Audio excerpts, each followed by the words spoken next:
Por evitar as diferencias, non? Foi o motivo polo que fixías de 3 bollas. Sí, porque normalmente o noso campo sí é certo que hai certas diferencias, sobre todo entre os extremos, como suele ser habitual.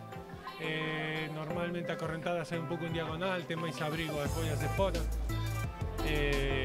A boia de terra tamén encontras aí uns pequenos baixos, a saída e demais, entón, ao quitar unha baliza, podémoslo centrar máis, evitar esas diferencias. Eu penso que un campo máis con 3 balizas é un campo máis xusto do que habitualmente viña sendo.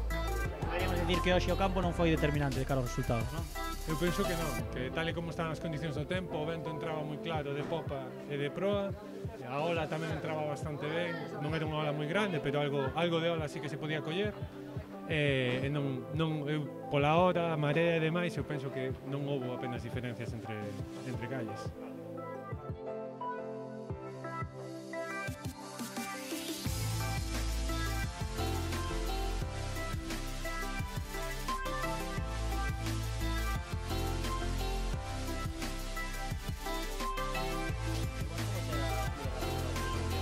Bueno, chega, eu creo que nun nivel bastante bo respecto ao principio de tempada. Bueno, cada día máis rodado, con máis ganas e moi ben de motivación. Pois o objetivo é ter unha trainera que poida chegar a facer algo, pero co tempo, que máis que nada rodar e ver hasta onde podemos chegar. Hoy el barco no nos fue todo lo bien que esperábamos que nos fuera, iba bastante duro, sobre todo en el largo de proa.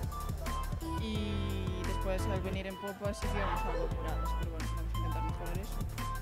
A ver, está claro que hay una trainera que indiscutiblemente está por encima de nosotros, que es Macos. Y después a Chapela vamos a intentar apretarlas lo que podamos e intentar mantenernos por encima de Cabana y de Perillo, a ver si podemos mejorar un poco el bloque. Bueno, estaba difícil porque el mar no ayudaba y bueno, al final subimos a afrontar bien la regata. A ver, llevamos poco tiempo juntas también y poco a poco, entreno tras entreno y regata tras regata, esperemos subir un poco más el nivel. As rapazas de Mario Vidal, por favor, se reman Aranzo Echeverrieta, Belén Díaz, Vanessa Barcala, Antioquia.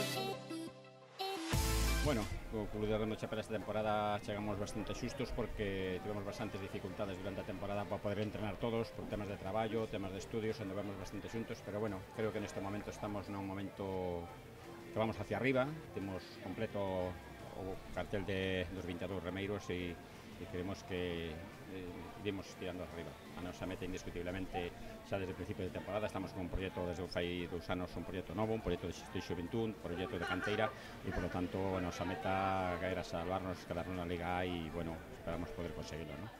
Bueno, hoxe salimos coa idea de ganar a bandeira e desde a primeira parada empezamos a comerlle centímetro a centímetro porque non se pode sacar metro a metro. En popa penso que cimentamos nos a vitoria. Un dos objetivos do equipo para este ano era luchar por a Liga, ganar regatas e intentar o salto a AST e clasificarse para a Concha. Son objetivos ambiciosos, pero hai que mirar ao alto, non ao baixo. Pois é verdad que unhas sensacións bastante boas despois da última regata puntuable que tuvemos varios problemas no barco, con roturas e todo. E hoxe xa facemos unha regata máis normal. De todas formas, vemos que hai un nivel moi alto e que ainda estamos un paso por detrás, pero bueno, mellorando poquinho a pouco. O objetivo é estar entre os 8 primeiros, xa dixen ao principio, para nós vimos un ano complicado e era difícil entrar entre os 8 primeiros, penso que un día podes estar na tanda terceiro, cuarto e outro día podes estar octavo. Dependerá un poquinho dos campos e do día que teña que dar. Bueno, a próxima regata organizades vos, na vosa casa, como afrontades esa regata? Pois con moitas ganas, a verdade. Son unha regata para min quizás é das máis bonitas que hai en Galicia, no campo de Pedras Negras, a mar aberto e con ganas de intentar facer un bo papel.